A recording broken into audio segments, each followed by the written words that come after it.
Géopolis Télévision, dans les profondeurs de l'économie africaine. Tout de suite,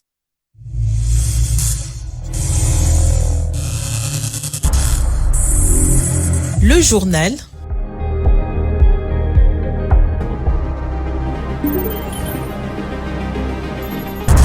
Ce journal vous est présenté par Fonds des promotions de l'industrie.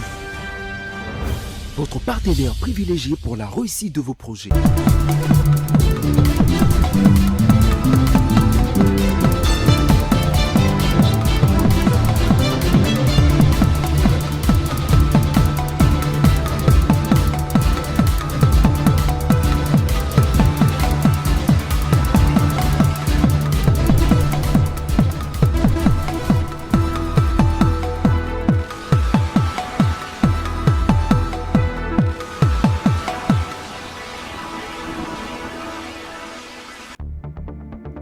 Les réactions au discours de Martin Fayulu se multiplient entre appel à un dialogue national inclusif et critique sur ces accusations. La classe politique se divise entre responsabilités internes et influences extérieures, alors que l'insécurité persiste dans le nord-est du pays.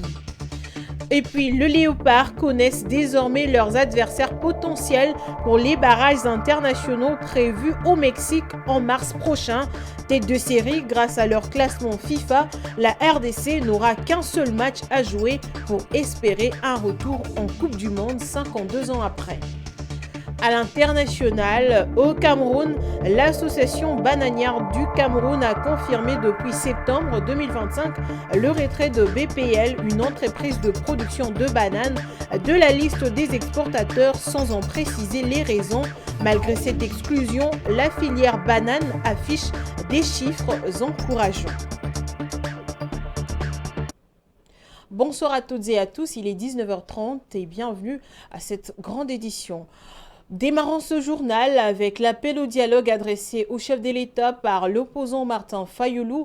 Son discours continue de faire l'objet des commentaires sur la scène politique congolaise. L'opinion reste partagée sur l'opportunité de cette initiative alors que la situation sécuritaire reste volatile dans la partie nord-est du pays. Didier Ilunga nous en dit plus. Le message adressé ce mardi à la population congolaise par l'opposant Martin Fayulu Madidi, appelant le chef de l'État Félix Tshisekedi à convoquer sans délai le dialogue national inclusif, tout en critiquant la signature par Kinshasa d'un accord cadre avec le mouvement rebelle AFC M23, n'a pas laissé indifférent la classe politique congolaise. Le député national Gustave Omba, coordonnateur du Café d'élite et ancien membre de la CENI, appelle l'opposant Martin Fayulu à voir la crise sécuritaire sous deux dimensions, exogène et endogène, tout en martelant sur la dimension endogène de la crise. Il faut reconnaître que la crise que connaît le Congo, ce n'est pas une crise qui naît aujourd'hui. C'est une répétition de cette crise qui date de longues années. C'est là où il faudrait que nous puissions nous poser la question. Est-ce la crise congolaise n'a-t-elle pas une cause exogène?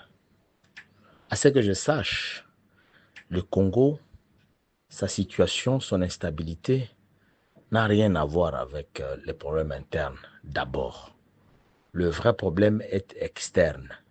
Donc, pour trouver une solution efficace, édifiante à la crise que vit le Congo, il est important qu'on prenne les deux dimensions. À la fois résoudre le problème de l'externe, parce que la vraie raison de la crise est exogène, et puis à l'interne, nous pourrons également trouver la solution. Il a en outre appelé le président de la République Félix Tshisekedi à recourir à cette double dimension de la crise. Je pense que le chef doit recourir à cette double dimension, la dimension exogène et la dimension endogène. C'est ça qui va apporter une solution globale. Pour ces cadres de l'opposition, la convocation d'un dialogue national inclusif est une nécessité absolue et interpelle ainsi Martin Fayulu de cesser d'indexer Joseph Kabila et Paul Kagame, car d'après lui, le seul responsable de la crise, c'est Félix Tshisekedi. Martin Fayulu a appelé Félix Tshisekedi à convoquer sans délai un véritable dialogue national inclusif est aujourd'hui plus qu'une urgence. C'est une nécessité pour éviter l'effondrement total des institutions et restaurer la confiance nationale. Cependant, il est temps que Fayoulou cesse de constamment victimiser Joseph Kabila, Paul Kagame, alors que l'évidence politique actuelle pointe une responsabilité claire. En réalité, Félix Tshisekedi, en tant que chef de l'État, incarne à la fois le problème et la solution. Et rappelons toutefois que Félix Tshisekedi avait déclaré lors du 10e congrès de l'Union sacrée pour la nation qu'aucune convocation du dialogue ne peut se faire en dehors de son initiative, rejetant toute forme de médiation orchestrée à partir de l'extérieur du pays. Après 2 jours de débats intenses, l'Assemblée nationale a déclaré recevable le projet de loi de finances 2026, un budget en hausse examiné comme un instrument clé pour soutenir les priorités du gouvernement et répondre aux besoins de la population. Dans mon mat. L'Assemblée plénière déclare recevable le projet de loi des finances pour l'exercice 2026. Le projet de loi des finances 2026 est désormais recevable. L'annonce du président de l'Assemblée nationale marque la fin de 2 jours d'échanges soutenus autour du budget présenté par le gouvernement. Pendant plus de 6 heures de débat, les élus ont passé au crible les priorités budgétaires pour l'année prochaine. Un exercice jugé stratégique alors que l'enveloppe proposée atteint 59,021 milliards de francs congolais, soit une hausse de 16% par rapport au budget rectificatif 2025. Face aux députés, la première ministre Judith Suminwa a salué des discussions riches et constructive. Par la qualité et la pertinence de vos interventions, vous avez une fois de plus démontré votre volonté ferme d'aider notre pays à progresser et de faire vivre la démocratie congolaise en exerçant sans relâche votre mission constitutionnelle, tant dans l'adoption des lois que dans le contrôle de l'action gouvernementale. Ce projet de loi de finances dépasse le simple cadre budgétaire. Il constitue un levier essentiel pour transformer notre société et renforcer notre tissu économique face à l'incertitude ambiante. Après cette étape, le texte prend la direction de la commission ECOFIN. Les députés y examineront en détail les prévisions, les arbitrages sectoriels et les équilibres macroéconomiques avant un retour en plénière pour adoption. Une étape franchie vers un budget que l'exécutif présente comme un outil central pour une croissance inclusive en 2026. Autre chose, le ministre national des Mines, Louis Watum Kabamba, s'est rendu sur le site minier de Moulondo dans le village de Kawama, situé à plus de 50 km de Kolwezi. Cette visite intervient après le drame du 15 novembre dernier qui a causé la mort de plusieurs exploitants artisanaux et fait plusieurs blessés. Sur place, le ministre des Mines a été accueilli par de nombreux exploitants artisanaux avant de recueillir des explications auprès des différentes parties. À la tête d'une importante délégation composée du conseil du chef de l'État, au collège mine, des autorités provinciales du Lualaba, des responsables des structures sous tutelle et de plusieurs collaborateurs, le ministre national des Mines, Louis Watum Kabamba, s'est rendu ce mardi 18 novembre 2025 sur le site minier de Moulondo, situé à plus de 50 km de la ville de Kolwezi. Une visite de terrain intervenue après le drame du samedi 15 novembre 2025 qui a fait plusieurs morts et quelques blessés. À son arrivée, le patron des mines a été accueilli par une foule nombreuse d'exploitants artisanaux, communément appelés creuseurs. Louis Watum Kabamba a commencé sa mission par une inspection minutieuse du site afin de s'imprégner personnellement de la situation. Après avoir reçu toutes les explications, le ministre s'est adressé aux exploitants artisanaux. Il a d'abord présenté au nom du gouvernement les condoléances officielles aux familles éplorées avant de rappeler les instructions fermes du président de la République, Félix-Antoine Tshisekedi Tshilombo, qui suit de près l'évolution du dossier. Avec le chef de l'État qui m'a donné des instructions précises en venant ici, pour dire qu'il suit cette situation de près, il veut un rapport clair, que ceci ne se reproduise plus. Louis Watum Kabamba a réaffirmé la détermination du gouvernement à mieux encadrer l'exploitation minière artisanale. Il a annoncé que plus de 64 zones d'exploitation artisanale viables sont déjà identifiées avec des arrêtés signés afin de permettre aux creuseurs de travailler dans des conditions sécurisées et organisées. La première des choses, nous devons leur donner des sites d'exploitation artisanale viables. La deuxième chose, leur donner des conditions de travail moins pénibles. Ils doivent gagner leur vie honnêtement, selon la loi, et personne ne doit venir les harceler ici, en dehors des services habilités. Il a également rappelé que si l'État a sa part de responsabilité, les exploitants ont aussi la leur. Une bonne organisation reste indispensable pour prévenir de tels drames. Dans l'attente des conclusions de l'enquête en cours, les activités pourront se poursuivre sur le site, a précisé le ministre. Quant aux responsabilités liées à l'incident, Louis Watoum Kabamba a été catégorique. Toute personne impliquée devra répondre de ses actes une fois le rapport final établi. C'est dans une ambiance empreinte de patriotisme que le ministre des Mines et toute sa délégation ont quitté le site de Moulondo après un échange direct et franc avec les exploitants artisanaux. Sur un autre sujet, alors que le prix du carburant demeure un sujet sensible pour les ménages, le vice-premier ministre de l'économie a présenté aux sénateurs les chiffres clés du secteur pétrolier, recettes, structure des prix et gestion du stock de sécurité, des précisions attendues pour mieux comprendre la formation du prix à la pompe. Daniela Kalala.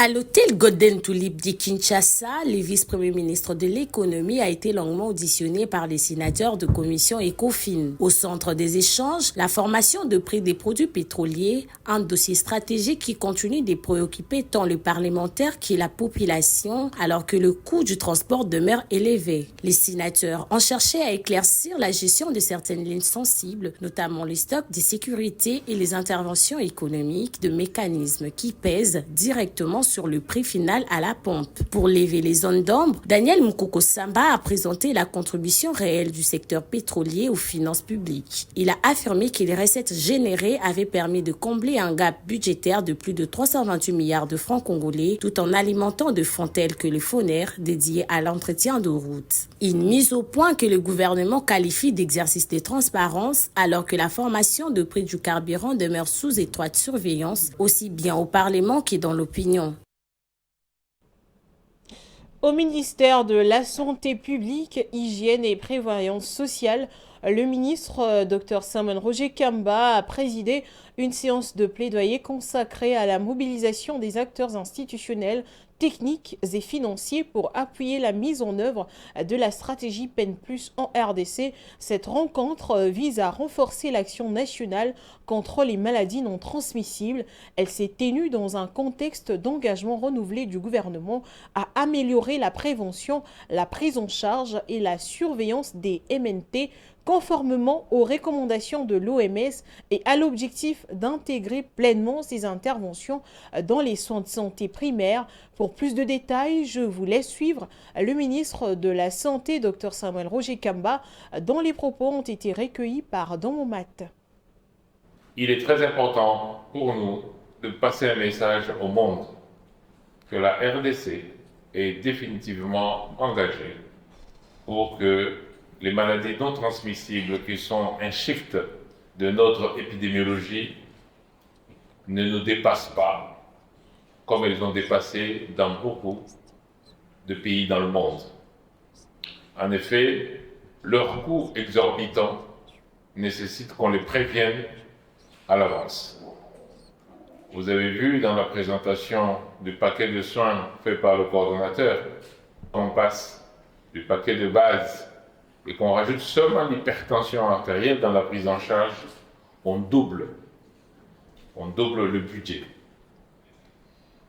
Mais quand cette hypertension est compliquée des maladies rénales, alors là, les coûts deviennent complètement difficiles à atteindre.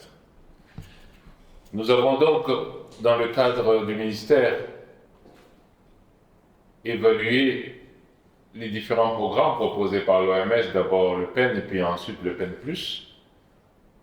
Et quand nous étions à New York il y a un mois à peu près, nous nous sommes engagés en tant que pays à intégrer dans notre approche de réponse systémique aux problèmes de santé publique la prise en charge, la prévention, ainsi que la surveillance des maladies épidémiologiques au niveau le plus basique, c'est-à-dire au niveau des soins de santé primaires, et c'est en cela que consiste le PEN+. Il est donc important pour nous, aujourd'hui, de mobiliser notre pays, d'avoir notre premier secteur qui est celui de la santé, au travers notamment le programme de surveillance épidémiologique, mais aussi au travers des autres programmes spécifiques qui sont le programme de lutte contre le diabète, le programme de lutte contre les maladies cardiovasculaires, le programme de lutte contre le cancer. Au travers de tous ces programmes spécialisés, nous engageons notre pays dans une dynamique de réponse structurée à ces maladies. Santé, la RDC renforce sa lutte contre le VIH pédiatrique. À Kinshasa, l'hôpital pédiatrique de Kalembelembe a accueilli ce mercredi le lancement officiel d'un nouveau traitement destiné aux enfants vivant avec le VIH, une avancée majeure portée par le gouvernement et ses partenaires internationaux dans la perspective d'une génération sans sida d'ici 2030. Suivez.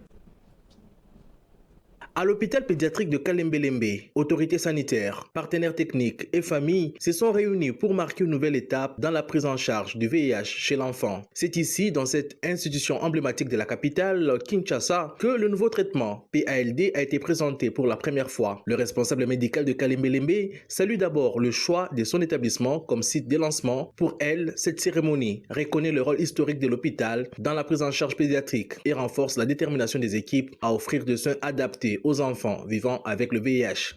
Nous sommes très contents que notre hôpital ait été choisi parce qu'on est en première ligne, si je peux dire, dans la prise en charge du VIH pédiatrique. Et aujourd'hui, cette molécule qui combine 3 molécules en un seul comprimé, c'est un grand pas pour améliorer l'adhérence au traitement. Aux côtés du gouvernement congolais, le partenaire américain du projet rappelle l'engagement des États-Unis à travers le PEPFAR dans la lutte contre le VIH en RDC. Les nouveaux traitements fournis par le gouvernement américain visent à sauver la vie des enfants congolais et aura un impact certain sur la santé des enfants vivant avec le VIH-Sida. Le ministre de la Santé, le docteur Samuel Roger Kamba, replace ensuite l'initiative dans la stratégie nationale. Il rappelle les efforts du gouvernement engagés depuis plusieurs années pour éliminer le VIH pédiatrique. L'introduction du PLD, affirme-t-il, complète l'initiative présidentielle lancée à Kolwezi et soutient le programme de gratuité de la maternité et de soins du nouveau-né, pierre angulaire de la couverture santé universelle. Nous devrions avoir des enfants, toute une génération sans sida. Et pour cela, le PALD va nous aider. Va aider à ce que nous puissions avoir une détection quasiment zéro de virus chez ces enfants-là. Une première dotation du nouveau médicament a été remise au Programme national de lutte contre le sida pour distribution à travers le pays. Une avancée porteuse d'espoir pour les familles qui voient dans ces traitements plus simples et mieux adaptés une chance supplémentaire pour leurs enfants de grandir en bonne santé. Dans un autre chapitre, une rencontre ministérielle de haut niveau des membres du Forest and Climate Leaders Partnership a eu lieu le 17 novembre courant dans la ville de Belém au Brésil, axée sur l'état des financements forestiers, la feuille de route du FCLP et la manière dont les membres et partenaires peuvent concrétiser leurs ambitions nationales et internationales. La séance a été marquée notamment par la volonté de la RDC visant l'organisation d'un forum des ministres de l'Environnement et des Finances des pays concernés afin d'accélérer ce processus.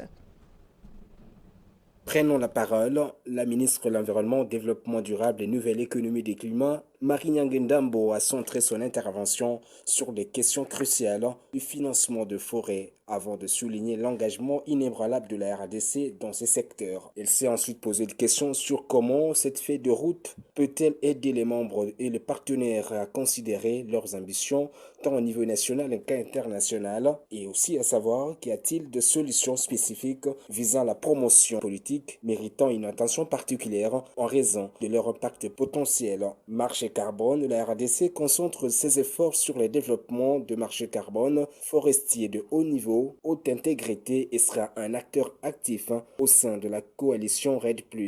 Volonté politique, la création récente de l'autorité de régulation de marché carbone est une manifestation au plus haut niveau de l'État de la volonté politique de la RDC de son ouverture aux opportunités offertes par les crédits carbone pour le financement de forêts. La ministre a également souligné l'utilisation de la feuille de route sur le financement de forêts et a demandé la poursuite de ce travail jusqu'en 2026 afin de mobiliser des financements à travers les différentes options identifiées, notamment les GIRED+, la TFF, la bioéconomie, etc.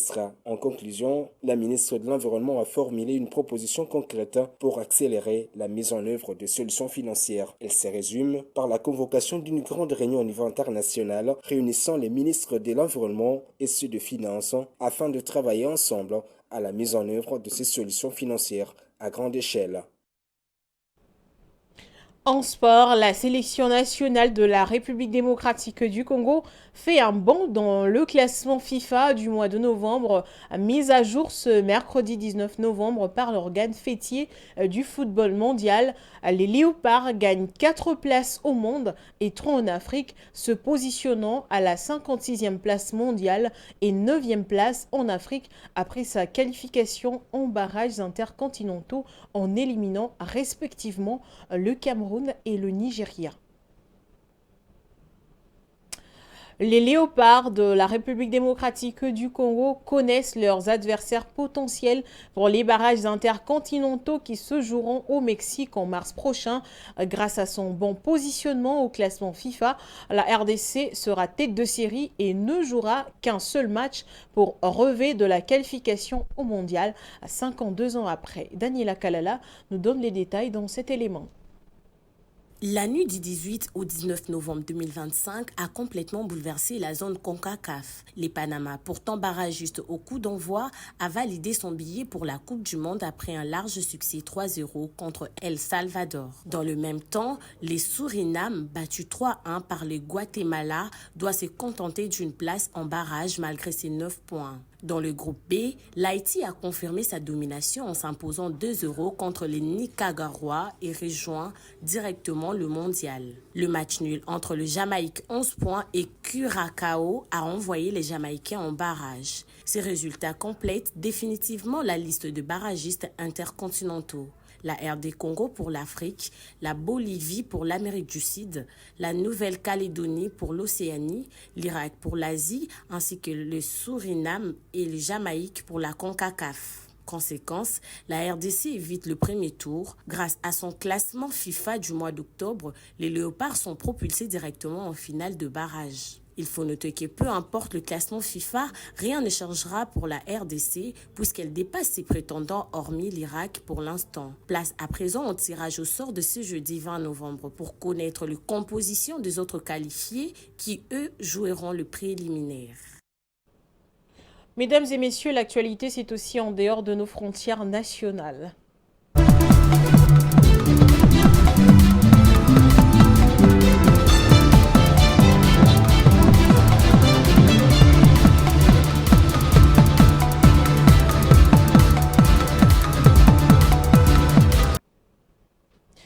Depuis septembre 2025, l'association bananière du Cameroun, Assobacam, a confirmé le retrait de BPL, une entreprise de production de bananes, du fichier des exportateurs, mais sans préciser les causes. Malgré cette exclusion, les chiffres de la filière restent encourageants. Rositio. En septembre et octobre 2025, seulement des 4 producteurs de bananes en activité au Cameroun ont effectué des exportations. En effet, selon les données publiées par l'association bananière du Cameroun, Beau Plantation PLC, redevenu le petit poussé de la filière locale après la montée en puissance de la Compagnie des bananes de Mondoni, la nouvelle filiale du groupe Compagnie fruitière de Marseille n'a effectué aucune vente à l'international au cours des 2 derniers mois. L'Assobacam n'explique pas les causes du retrait retrait de ce producteur du fichier des exportateurs depuis septembre 2025. Après un repli de ses ventes à l'international en septembre 2025, passant des 18 193 tonnes à seulement 15 438 tonnes en glissement annuel, la société des plantations du Haut-Pendja, première filiale du groupe Compagnie fruitière et leader du marché camerounais, a vu ses exportations repartir à la hausse au mois d'octobre 2025. Cette fois-ci, elles ont atteint 14 172 tonnes après 9 894 tonnes, révélant une progression de 43,2% sur un an. La tendance haussière mais contrastée des ventes de ces trois producteurs des bananes a compensé la disparition du quatrième opérateur du fichier des exportateurs au cours de la période sous revenu, stabilisant ainsi les recettes issues de ce produit de rente. En effet, la banane fait partie des principaux pourvoyeurs des recettes d'exportation au Cameroun, avec pour principal marché l'Europe. La filière est largement dominée par la Compagnie fruitière de Marseille. Grâce à ces deux filiales qui sont la PHP et la CDBM, ce groupe agro-industriel français cumule entre 70% et 80% des exportations de bananes au Cameroun chaque année. De plus, cette multinationale fournit une assistance technique à tous les autres producteurs locaux, renforçant ainsi son empreinte sur le marché. Et l'Union des Comores est le troisième exportateur mondial de clous de girofle après l'Indonésie et Madagascar. La filière qui représente la principale source de recettes d'exportation et de génération de revenus du pays traverse une mauvaise passe. Le gouvernement comorien a ouvert les assises nationales de la filière clous de girofle à Anjouan. Cet événement de 2 jours réunit les producteurs exportateurs, représentants institutionnels et partenaires techniques avec pour objectif de discuter des enjeux et des solutions pour la relance de cette filière. Dans un communiqué publié sur son site, le ministère de l'Agriculture indique que les échanges portent principalement sur l'amélioration de la qualité de la production locale, la certification des produits et la structuration de la filière ou encore des stratégies pour accroître la visibilité internationale du girofle comorien. Cette initiative s'inscrit dans un contexte où la filière, qui représente près de 90% des exportations agricoles du pays, a affiché des mauvaises performances au cours des 2 dernières années. Les données compilées par la Banque centrale du pays montrent en effet que les recettes d'exportation générées par l'épice ont baissé de 53%, passant de 17,1 milliards de francs comoriens en 2022 à seulement 8,2 milliards de francs comoriens en 2024. Pour expliquer cette contre-performance, certains acteurs de la filière mettent en avant des défis structurels, parmi lesquels une double imposition sur les revenus d'exportation, la concurrence déloyale d'investisseurs étrangers, des frais portuaires et fiscaux élevés, ainsi que des coûts des frais maritimes élevés. Ces contraintes combinées à la baisse des cours mondiaux auraient contribué à réduire à la fois les volumes et les recettes d'exportation du clou des girofles. Les enjeux de ces assises sera notamment de déposer les bases d'une stratégie nationale de relance du secteur et d'enclencher de nouvelles réformes, améliorer la gouvernance de la filière, comme ce fut le cas pour la filière vanille en octobre dernier. À présent, nous allons faire un tour dans les différents kiosques à journaux parus ce mercredi 19 novembre dans la capitale. Place à la revue de presse dans une sélection et commentaires de Dans mon mat.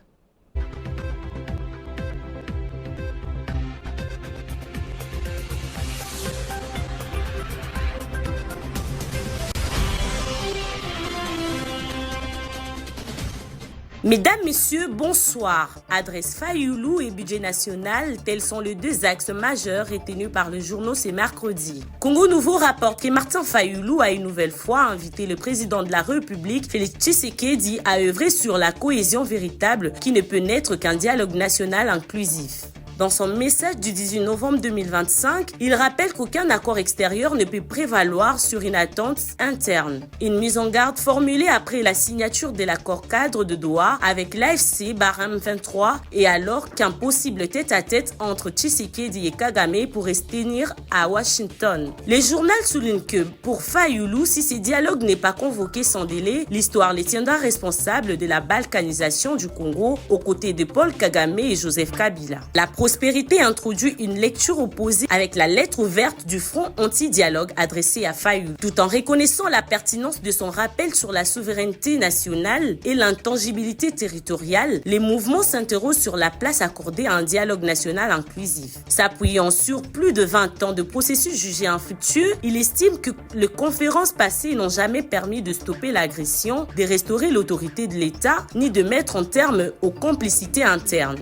Dans un registre plus institutionnel, l'ACP rappelle que les contextes sécuritaires demeurent tendus, notamment dans l'Est. Les gouvernements consacrent ainsi 11,896 milliards de francs congolais, soit près de 30% du budget général aux forces de défense et sécurité. Une enveloppe destinée à renforcer l'équipement, améliorer la logistique et assurer une meilleure prise en charge du personnel militaire et policier. Géopolis Hebdo complète ses tableaux financiers en revenant sur la présentation du budget 2026 par la première ministre Judith Suminwa. Fixé à 59,021 milliards de francs congolais, ce projet connaît une hausse de 16% par rapport à 2025 et reste équilibré entre recettes et dépenses.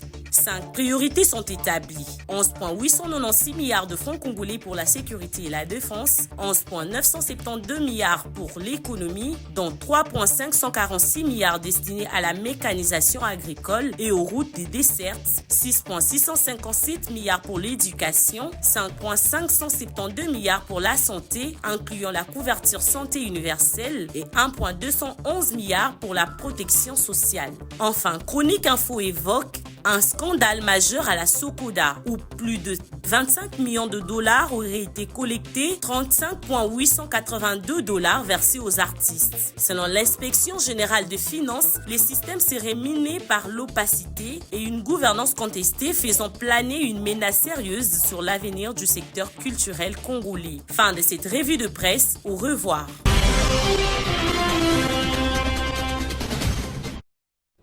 C'est avec cette revue de presse que s'achève cette édition, mais avant de vous quitter, je vous rappelle les 3 principaux titres.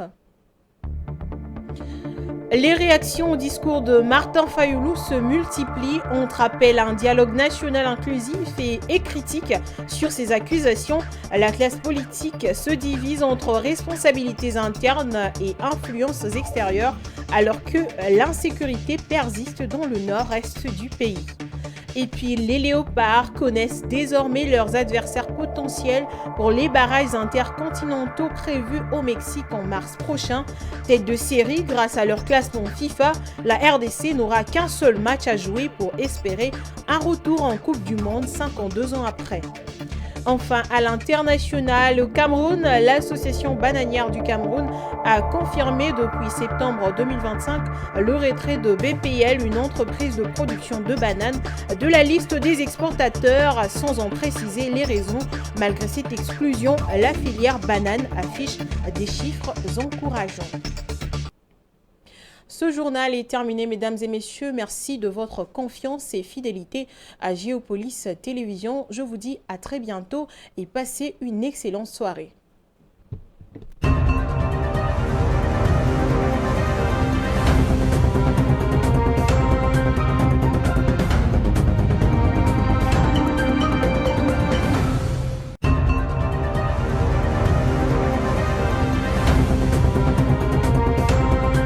Ce journal vous a été présenté par Fonds des promotions de l'industrie. Votre partenaire privilégié pour la réussite de vos projets.